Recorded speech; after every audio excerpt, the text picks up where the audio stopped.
విజయవాడలోని హనుమాన్పేటలో సాయి కృష్ణ తేజ ఫంక్షన్ హాల్లో రాష్ట్ర రజక సమ్మేళనం నిర్వహించారు. ఈ ముఖ్య అతిథిగా కూడా పూర్ణచంద్రరావు హాజరయ్యారు.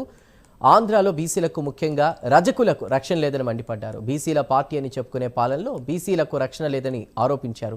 బీసీలకు రక్షణ చట్టం తెస్తానన్న కూటమి ప్రభుత్వం మర్చిపోయిందన్నారు. బీసీలకు 34% రిజర్వేషన్లు ఇస్తానన్న చంద్రబాబు ఇప్పుడు ఎందుకు ప్రత్యేక చట్టాలు తేవడం లేదని ప్రశ్నించారు.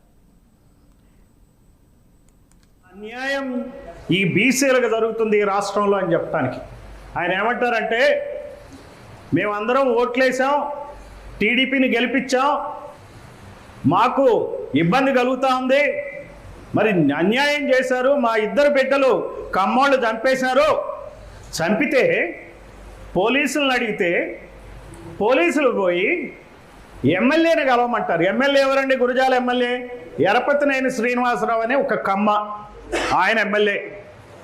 ఆయన వెళ్ళి అడగమంటే ఆయన ఏమంటారంటే, తిరుపతి గారు ఒకే మాట, మా బిడ్డలిద్దరూ చనిపోతే మమ్మల్ని వచ్చి ఎమ్మెల్యే పరామర్శించాలా, మేమెళ్ళి ఎమ్మెల్యేతో మాట్లాడాలా? చెప్పండి, ఇది ఎంత అన్యాయం! అన్యాయమా కదా? ఇది ఊరికి రావాలా లేదా ఎమ్మెల్యే? మరి మంత్రి రావాలి కదా. మరి వీళ్ళు ఏదంటే అది హుటాహుటిని పరిగెడతారు కదండి.